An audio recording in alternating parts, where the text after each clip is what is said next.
हम लोग पिछला टॉपिक में पढ़े हुए थे अवतल दर्पण में प्रतिबिंब कहाँ कहाँ बनता है, माने उसकी स्थिति अगर पी पर हो तो क्या होगा, अनंत पर हो तो क्या होगा। जैसा कि देखिए ध्रुव पर यानी ध्रुव यानी पी पर होगा तो प्रतिबिंब की स्थिति ध्रुव पर होगी, आभासी बनेगी, सीधा और बराबर बनेगी। ध्रुव और यानी पी तथा एफ के बीच में हो, एफ पर हो, एफ तथा सी के बीच में। अब आइए हम 5वां नंबर टॉपिक पढ़ते हैं, सी पर हो तो देखिए यानी मान लीजिए यह क्या है आपका अवतल दर्पण है। अवतल दर्पण है, यह क्या है मुख्य अक्ष है यानी प्रधान अक्ष। अवतल दर्पण है जिसका परावर्तक सतह धंसा हो, उसको क्या कहते हैं, अवतल दर्पण कहते हैं। तो अवतल दर्पण कहते हैं तो देखिए यह क्या हो गया, ध्रुव हो गया। द्वारक किसे कहते हैं, तो दर्पण की चौड़ाई को द्वारक कहते हैं, माने दर्पण की चौड़ाई को क्या कहते हैं, द्वारक कहते हैं। तो यहाँ पर देखिए जितना चौड़ा है इसको क्या कहेंगे, द्वारक कहेंगे।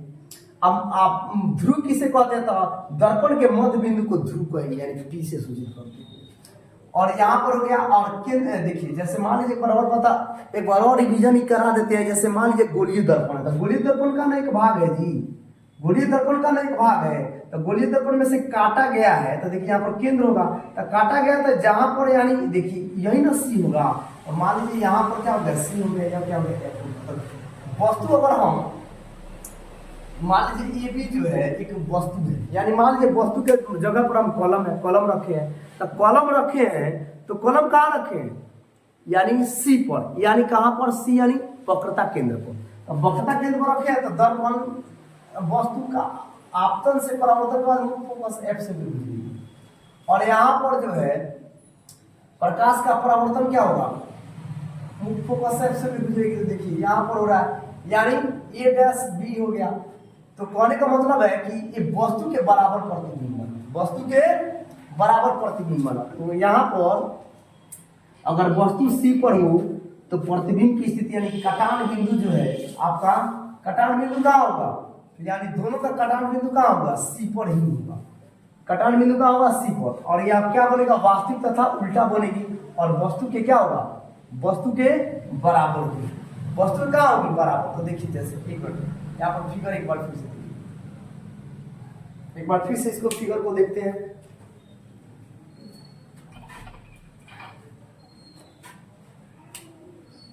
ऐसे देखिए मान लीजिए यह अवतल दर्पण है, अवतल दर्पण है, इसको पेंट कर दिए। अवतल दर्पण का क्या है, पी है, यह आपका मुख्य अक्ष हो गया। वस्तु कहाँ रखे हैं, सी पर, वस्तु कहाँ रखे हैं, सी पर। आपतन से परावर्तन के बाद, आपतन से परावर्तन के बाद मुख्य फोकस एफ से भी गुजरेगी। और यहाँ पर जो है इसका जो प्रकाश का परावर्तन कहाँ हो रहा है, देखिए प्रकाश का आप लोग जब स्केल से बनाएंगे तो एकदम सीधा जाएगा। देखिए तो यहां पर आपतन से परावर्तन के बाद देखिए कहां बन रहा है, यानी जहां पर कटान बिंदु होता है, जहां पर दोनों का कटान बिंदु होगा वहीं पर क्या होगा, प्रतिबिंब बनेगा। तो देखिए यहां पर क्या बन गया आपका, ओ ए मान लीजिए कि वस्तु है, चाहे ए बी अगर वस्तु है तो ए डैश बी क्या हो जाएगा, बी डैश क्या हो गया, आपका प्रतिबिंब हो गया। तो देखिए जब सी पर रखे हैं तब कटान बिंदु कहाँ है, तो कटान बिंदु आपका सी पर ही है, कटान बिंदु सी पर ही है। तो कहाँ होगा, तो वस्तु अगर सी पर हो तो उसका प्रतिबिंब कहाँ बनेगा, सी पर ही बनेगा। और देखिए अवतल दर्पण में हमेशा वास्तविक तथा उल्टा प्रतिबिंब बनता है, एक ही स्थान पर सीधा प्रतिबिंब बनेगा, कहाँ पर, था पी तथा एफ के बीच में। और वस्तु के देखिए तो ये जितना वस्तु है उतना ही ना प्रतिबिंब बन रहा है, यानी जितना वस्तु है उसका प्रतिबिंब कितना होगा, वस्तु के बराबर प्रतिबिंब होगा। अब 6वां नंबर देखते हैं। अब हमने क्या किया, सी पर रखा, अब सी और अनंत के बीच में वस्तु को रखते हैं। मान लीजिए यह दर्पण हो गया, यह अवतल दर्पण हो गया, इसको हमने क्या कर दिया, पेंट कर दिया।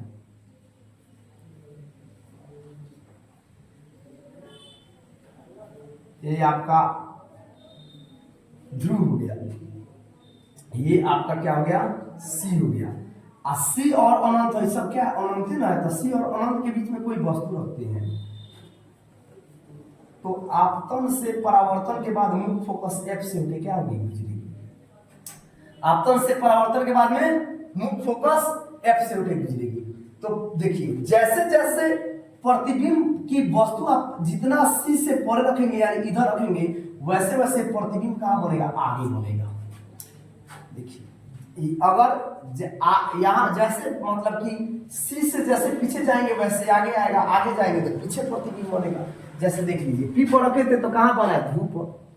पी तथा एफ के बीच में रखेगा दर्पण के पीछे। एफ पर रखेंगे तो अनंत पर, एफ पर रखेंगे तो अनंत पर बनेगा। देखिए इधर से जैसे इधर आते हैं वैसे ई शॉर्ट होता है, सी पर रखे तो सी पर, अब सी और अनंत के बीच में रखेंगे तो आगे प्रतिबिंब बनेगा। तो कहाँ प्रतिबिंब बनेगा, यदि वस्तु को अगर हम अनंत और सी के बीच में रखें तो प्रतिबिंब हमारा कहाँ बनेगा, प्रतिबिंब हमारा बनेगा सी तथा एफ के बीच में। देखिए कहाँ बना, देखिए सी तथा एफ के बीच में बन गया आई बी, या क्या हो गया प्रतिबिंब, ओ ए क्या हो गया, वस्तु हो गया। अब वस्तु का प्रतिबिंब कहाँ बना, यहाँ पर। तो पूछेगा परीक्षा में एक अवतल दर्पण में किरण आरेख के द्वारा, अगर पूछा परीक्षा में किरण आरेख के द्वारा अगर वस्तु को अनंत और सी के बीच में रखा जाए तो प्रतिबिंब की स्थिति, प्रकृति, आकार तथा उसका सीधा बनेगा कि उल्टा बनेगा बताएं। तो वस्तु जब सी तथा एफ अनंत के बीच में रखे हैं तो आपतन से परावर्तन के बीच में बाद में लिखना होगा तो कैसे लिखेंगे, एम डैश से क्या किया, एम डैश से दर्पण लिया जिसका मध्य बिंदु P यानी ध्रुव है, प्रधान अक्ष क्या है CF PC है, तो प्रधान अक्ष P तथा C से होकर जाती है। यहाँ पर वस्तु C और अनंत के बीच में रखा तो आपतन से परावर्तन के बाद में F से होकर गुजरेगी और प्रकाश का प्रतिबिंब कहाँ बन रहा है जी, C तथा F के बीच में।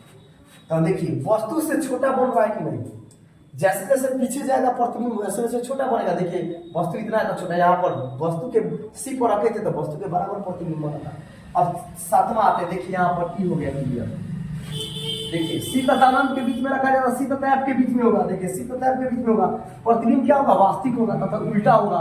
अब वस्तु से क्या होगा, छोटा होगा। अब देखिए अब अनंत पर रखा जाए तो अगर मान लीजिए आपका अवतल दर्पण हो गया, अवतल दर्पण हो गया, यह आपका क्या हो गया, मुख्य फोकस हो गया, यह आपका हो गया एफ, यह हो गया सी। अब वस्तु हम कहाँ रखें, अनंत पर रखें। तो देखिए जब वस्तु हम अनंत पर रखेंगे तो वस्तु जब अनंत पर रखेंगे तो अनंत से प्रकाश आएगी, अनंत से आएगी और आपतन से परावर्तन के बाद एफ से गुजर जाएगी। फिर अनंत से एक प्रकाश की किरणें आती है तो आपतन से परावर्तन के बाद में कहाँ जाके गुजरेगी, आपतन से परावर्तन के बाद में। देखिए यहाँ पर थोड़ा फिगर गलत हो गया, एक बार फिर से देखते हैं इसको।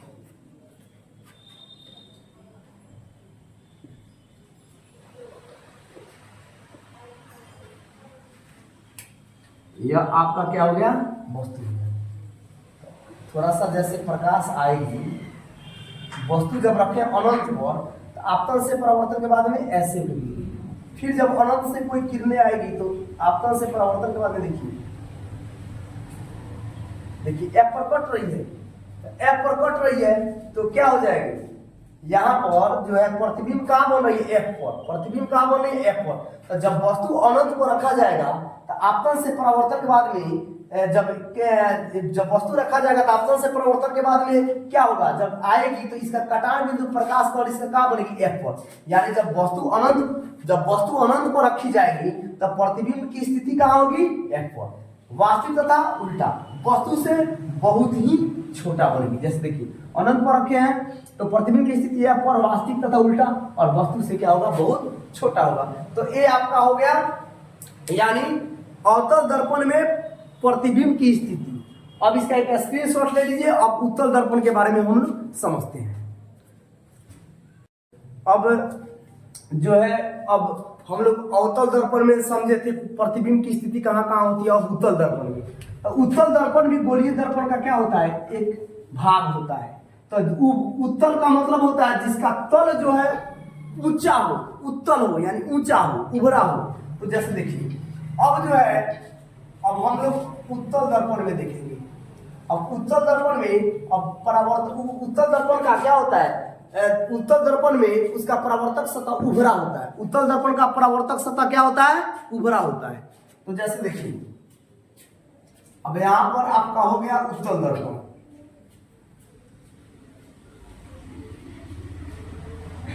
यह हो गया ई पेंट किया गया। अब यहां से देखिए यह क्या हो गया, द्वारक हो गया। द्वारक यानी दर्पण की चौड़ाई को द्वारक कहते हैं। यह मुख अक्ष हो गया और यह एक प्रकार से समझ लीजिए कि कल्पना किया गया कि यह जो है यहां तक आया है। अब अनंत पर यहाँ पर दो प्रतिबिंब, स्थिति प्रतिबिंब की दो होती है, एगो अनंत पर और पी तथा अनंत के बीच में। तो देखिए वस्तु जब अनंत पर रखा जाएगा तो आपतन से परावर्तन के बाद में ऐसे मुड़ जाएगी। देखिए उस दिन बताया गया था बॉल से हम समझाए थे कि जैसे बॉल मतलब फेंकेंगे, अगर मान लीजिए उभरा हुआ होगा अगर ऐसे, तो बॉल जाएगी तो ऐसे ना ऊपर की तरफ भागेगी, और खाल में जैसे धंसा हुआ रहेगा तो ऐसे आएगी तो ऐसे भागेगी। तो कहने का मतलब ये है कि लेकिन प्रतीत कहां से हो रही है, ये मान लीजिए एफ है या क्या ऐसी है, प्रतीत हो रही है कि एफ से होके ये आ रही है। ये महसूस हो रहा है कि नहीं कि एफ से होके यह जो प्रकाश का, यह जो प्रकाश की किरणें है वह यहां से होके जा रही है। अब देखिए, अब फिर अगर यहां से कोई किरण वस्तु रखे हैं, यहां से कोई प्रकाश जाएगी तो यह आपतन से परावर्तन के बाद में क्या होगी, ऐसे होगी। लेकिन प्रतीत कहां से हो रहा है, देखिए तो ऐसे लग रहा है कि नहीं हो रहा है। तो कहने का मतलब है, ये मान लीजिए दर्पण हो गया एम एम डैश, उत्तल दर्पण एम एम डैश हो गया। यहां पर जो क्या हो गया आपका एफ हो गया या सी हो गया, या एफ डैश और सी डैश इसको मान सकते हैं। तो एक मुख अक्ष क्या हो गया, या मुख अक्ष हो गया। तो आपतन से परावर्तन के बाद इसका आप लोग जो कुछ भी नाम दे सकते हैं, ए बी सी कुछ भी नाम दे सकते हैं। तो वस्तु जब हम अनंत पर रखे हैं तो प्रतिबिंब की स्थिति देखिए, प्रतिबिंब की स्थिति कहां बन रही है, एफ पर। और दर्पण के आगे बन रही है कि पीछे, तो दर्पण के पीछे बन रही है। जब दर्पण के पीछे बन रही है तो यह देखिए तो कल्पना से बना है कि नहीं, इसलिए इसको काल्पनिक प्रतिबिंब कहते हैं। अब वस्तु से क्या होता है, वस्तु से हमेशा प्रतिबिंब कैसी बनती है, छोटा बनता है। तो देखिए अनंत पर जब हो तब फोकस पर इसके प्रतिबिंब कहां बनेगी, फोकस पर। काल्पनिक तथा सीधा बनेगी, चलिए सीधा तो बन रहा है, काल्पनिक बन रहा है। अब वस्तु से बहुत क्या होगी, छोटा बनेगी। अब हम अगर वस्तु को अगर फिर एक दर्पण लेते हैं, उत्तल दर्पण,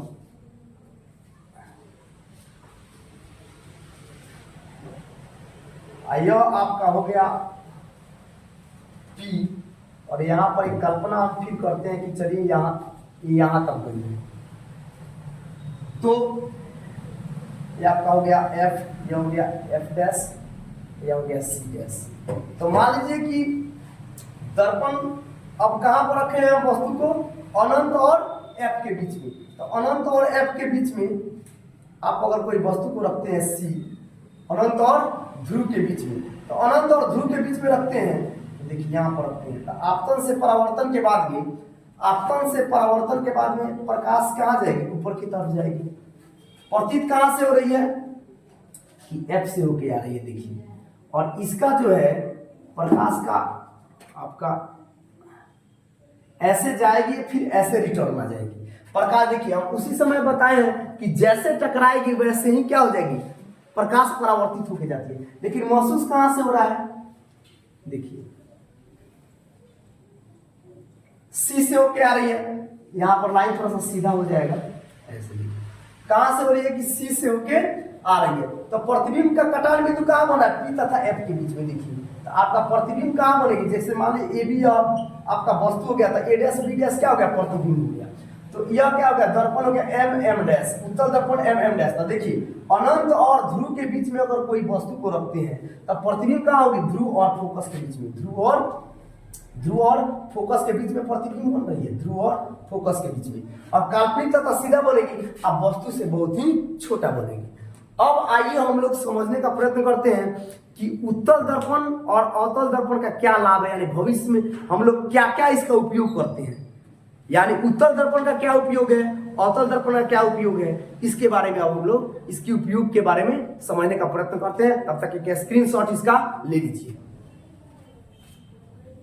अवतल दर्पण में हमेशा उल्टा और वास्तविक प्रतिबिंब बनता है, और उत्तल दर्पण में हमेशा सीधा और काल्पनिक प्रतिबिंब बनता है। यानी उत्तल दर्पण में हमेशा उल्टा और सीधा प्रतिबिंब बनता है अवतल दर्पण में, और उत्तल दर्पण में सीधा तथा काल्पनिक प्रतिबिंब बनता है।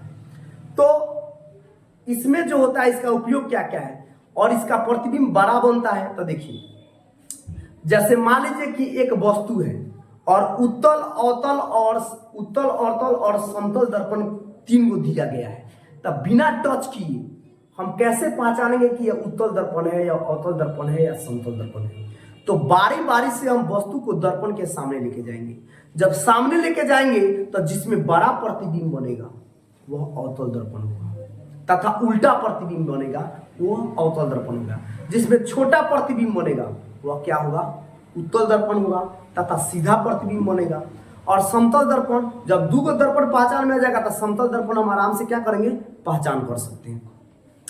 तो आइए अब हम सबसे पहले अब इसके बारे में समझने का प्रयत्न करते हैं कि उत्तल का क्या उपयोग है तथा अवतल का क्या उपयोग है, यानी उत्तल दर्पण और अवतल दर्पण में क्या मुख्य मतलब दोनों का क्या उपयोग है। तो देखिए, हजामती दर्पण के रूप में जब भी देखिएगा किसी आप दाढ़ी बाल बनाने जब जाते हैं तो देखते होंगे कि आपका अगर मान लीजिए कि वह छोटा प्रतिबिंब बनेगा तो दाढ़ी बनाते समय अगर दाढ़ी बनाएंगे तब कट जाएगा, क्योंकि छोटा प्रतिबिंब बनेगा, बाल दिखाई पड़ेगा ही नहीं। मान लीजिए कोई छोटा सा फुंसी हो तो दिखाई पड़ेगा नहीं, कट जाएगा।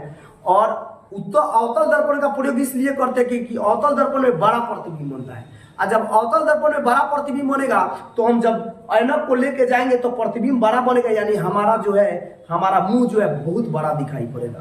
जब बहुत बड़ा दिखाई पड़ेगा तो आराम से हम मूंछ बना सकते हैं, दाढ़ी बना सकते हैं, बाल काट सकते हैं। तो देखिए, इसलिए हजामती दर्पण के रूप में हम उपयोग करते हैं अवतल दर्पण का। पूछेगा अवतल दर्पण का मुख्य उपयोग लिखिए, तो अवतल दर्पण का मुख्य उपयोग निम्नलिखित है। एक में हजामती दर्पण के रूप में, दूसरा रोगियों के कान नाक गले। तो देखिए, कान नाक गले का उपयोग में इसलिए करते हैं क्योंकि इसमें उल्टा तथा बड़ा प्रतिबिंब बनता है। तो जब उल्टा तथा बड़ा प्रतिबिंब बनेगा तो दर्पण, अगर मान लीजिए कान में कहीं प्रॉब्लम है तो दर्पण को लेके जाएंगे तब ना अंदर का पूरा एकदम बड़ा दिखाई बनेगा, ना तो उत्तल दर्पण का लेके जाएंगे तो छोटा प्रतिबिंब बनेगा तो दिखाई पड़ेगा नहीं, तो दिक्कत हो जाएगा। इसलिए डॉक्टर क्या करते हैं, आंख कान नाक के अंदर के जितने अवयव है उसको देखने के लिए क्या करते हैं? अवतल दर्पण का उपयोग करते हैं।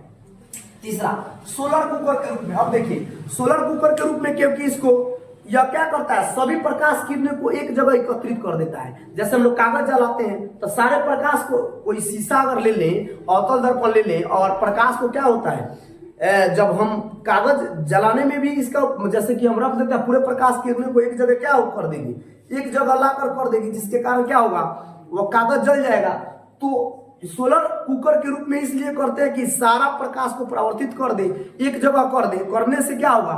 खाना बनाने में हमें ज्यादा सहूलियत होगी, यानी खाना जल्दी बन जाएगा, यानी ऊर्जा ज्यादा उत्पन्न होगा।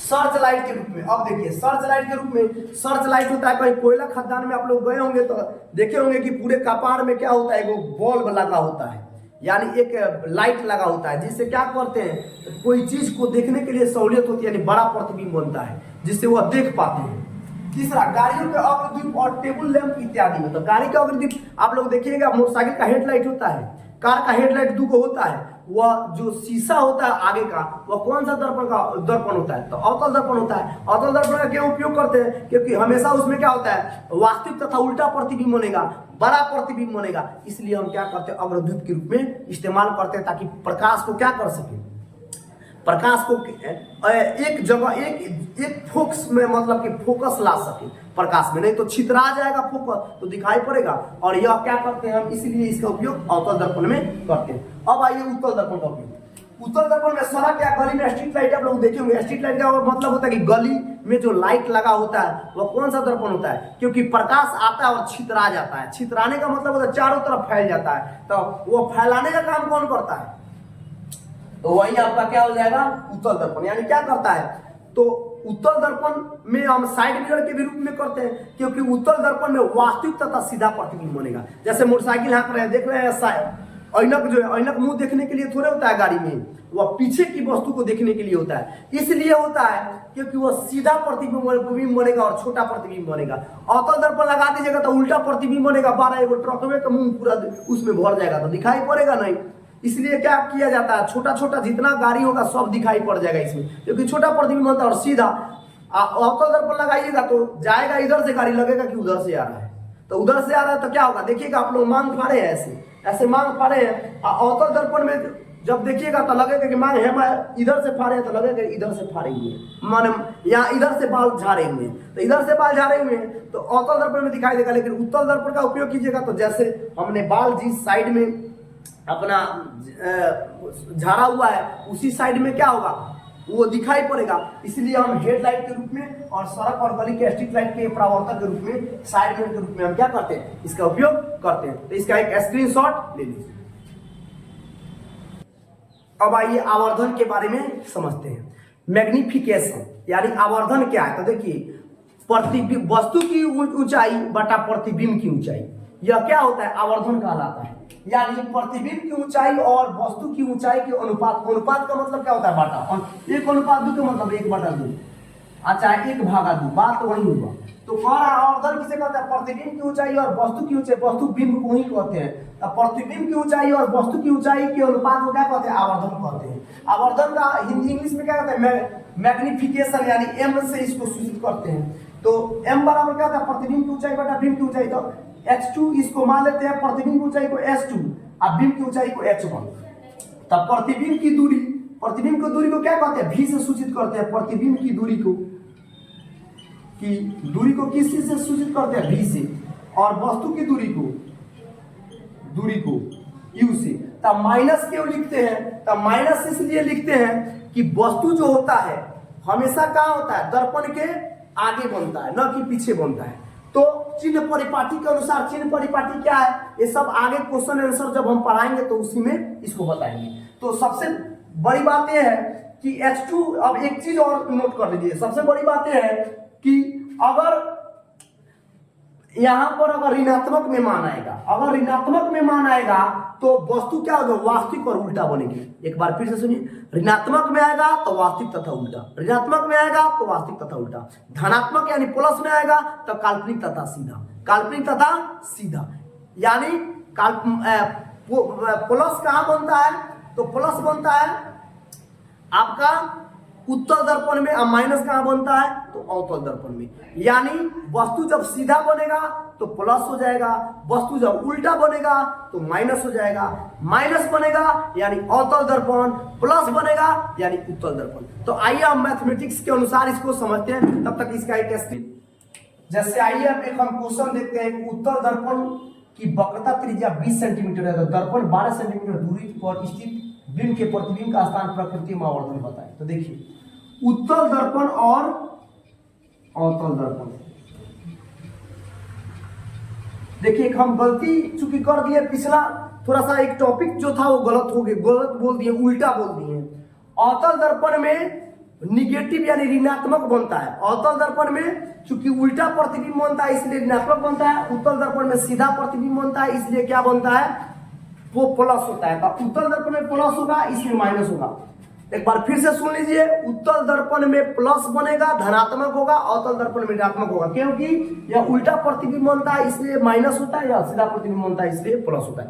अब देखिए एक उत्तल दर्पण में, तो उत्तल दर्पण जब बना है, ध्यान देंगे, जब उत्तल दर्पण बना है तो वस्तु कहीं भी रखिएगा तो दर्पण के यहाँ पर आगे न रखिएगा, तो यहाँ पर अब एक और यहाँ पर देखिए दर्पण सूत्र, दर्पण सूत्र हम क्वेश्चन जब हल करेंगे, क्वेश्चन आंसर जब हम लोग करेंगे तो दर्पण सूत्र 1/f बराबर 1/v और 1/u जो होता है, हम लोग इसको प्रूफ करेंगे कि कैसे आया है। तो 1/f बराबर 1/v और 1/u, यहाँ एक बार देख लीजिए, f बराबर होता है फोकस दूरी, फोकस यहाँ पर लिख देते हैं, f बराबर क्या होता है, फोकस दूरी, फोकस दूरी, u बराबर होता है वस्तु दूरी, अब v बराबर होता है प्रतिबिंब दूरी, प्रतिबिंब दूरी। अब देखिए यह दर्पण सूत्र हो गया। अब कह रहा है कि एक उत्तल दर्पण में वक्रता त्रिज्या 20 सेंटीमीटर, तो वक्रता त्रिज्या कितना है, 20 सेंटीमीटर है। तो वक्रता त्रिज्या f बराबर क्या होता है, f बराबर होता है r/2, तो f बराबर r/2 होता है, तो r का मान कितना, 20 सेंटीमीटर, अब बटा 2, 2 × 20, यानी फोकस कितना हो जाएगा, 10 सेंटीमीटर, तो +10, क्योंकि उत्तल दर्पण में बना है तो क्या हो जाएगा, +10 सेंटीमीटर। अब कह रहा है वस्तु दूरी, देखिए दर्पण से 12 सेंटीमीटर दूरी पर है, तो अब देखिए यहाँ से 12 सेंटीमीटर की दूरी पर है, 12 सेंटीमीटर की दूरी पर वस्तु हम रखे हैं। अब वस्तु रखे हैं तो याद रखिएगा 12 तो दर्पण के आगे बन रहा है, यानी दर्पण के आप सीधा रखे हैं कि उल्टा रखे हैं, माने मान लीजिए इसके सामने रखे तो माइनस में होगा, तो यहाँ पर क्या हो जाएगा -12। अगर इधर वस्तु रखता रहता तो ये सीधा होता, लेकिन वस्तु इस दर्पण के आगे रखा गया है, इसलिए क्या हो गया -12 से। बी हमको ज्ञात करना है। अब आइए 1 बटा दर्पण सूत्र 1 बटा यहाँ बराबर 1 बटा भी जोड़ 1 बटा बी, तो हमको ज्ञात कर क्या करना है 1 बटा बी, तो 1 बटा एफ का मान कितना है देखिए तो 10, 1 बटा भी जो 1 बटा यू का मान कितना है 1 बटा -12, तो देखिए 1 बटा भी बराबर 1 बटा 10 प्लस माइनस, अब माइनस इधर आएगा तो क्या हो जाएगा प्लस 1 बटा 12। आया समझ में? प्लस माइनस, अब बराबर किधर आएगा तो प्लस रहता है तो बराबर की उधर जाता है तो माइनस रहता है तो प्लस, गुना रहता है तो भाग रहता है तो गुना, तो प्लस है तो क्या हो जाएगा प्लस माइनस आएगा तो इधर आएगा तो क्या हो जाएगा प्लस हो जाएगा। अब यहाँ पर बना देते हैं, तो 1 बटा भी बराबर 10 और 12 का लघुत्तम यहाँ पर निकाल दिया, एलसीएम निकाल दीजिए 10 और 12 के, तो 2 5 10 2 6 12 6 5 30 दूनी 60 हो जाएगा। तो देखिए 10 6 बटा का जोड़ है 10 6 60 6 में 6 कम 6 है, अब प्लस 12 5 60 5 कम 5 है, यानी 1 बटा भी बराबर 6 5 11 बटा क्या हो जाएगा 60। अब देखिए क्रॉस मल्टीप्लाई जब गुना करेंगे तो 11 भी हो जाएगा, अब बराबर 60 है कम 60, यानी भी बराबर कितना होगा 60 बटा 11। इसको पूर्णांक में तोड़ दीजिए तो 60 बटा 60 में 11 से जब भागा देंगे तो 11 5 55, 10 में से 5 क्या 5, यानी 5 पूर्णांक 5 बटा 11, 5 पूर्णांक 5 बटा 11 सेंटीमीटर। तो दर्पण से 5 पूर्णांक 5 बटा 11 सेंटीमीटर दूरी पर क्या बनेगा प्रतिबिंब बनेगा। दर्पण से यहाँ से 5 पूर्णांक 5 बटा 11 सेंटीमीटर दूरी पर क्या होगा यहाँ पर प्रतिबिंब, इसका इस वस्तु का प्रतिबिंब यहाँ बनेगा। आया समझ में? अब देखिए चूंकि प्लस में है तो क्या बन जाएगा काल्पनिक तथा सीधा प्रतिबिंब, काल्पनिक का प्लस में रहेगा तब काल्पनिक तथा सीधा प्रतिबिंब। अब को आ रहा है कि प्रकृति क्या होगा तो काल्पनिक तथा सीधा, स्थान कहाँ है तो 5 गुना 5 बटा 11 है, अब को आ रहा है आवर्धन, तो m बराबर क्या होता है माइनस भी बटा यू। अब आइए माइनस भी का मान कितना है 60 बटा 11 बटा u का मान कितना है, तो u का मान देखिए तो -12 है। अब आइए -60 बटा 11 गुना नीचे 1 है, 1 बटा कितना हो जाएगा -12, माइनस कट जाएगा 12 5 60, यानी कितना हो गया 5 बटा 11, या क्या हो गया 5 बटा 11, यानी आवर्धन बराबर कितना होगा 5 बटा 11। तो आवर्धन का मतलब होता है कि वस्तु से कितना गुना बड़ा है, तो वस्तु से 5 बटा 11 गुना बड़ा है, वस्तु से 5 बटा 11 गुना बड़ा है।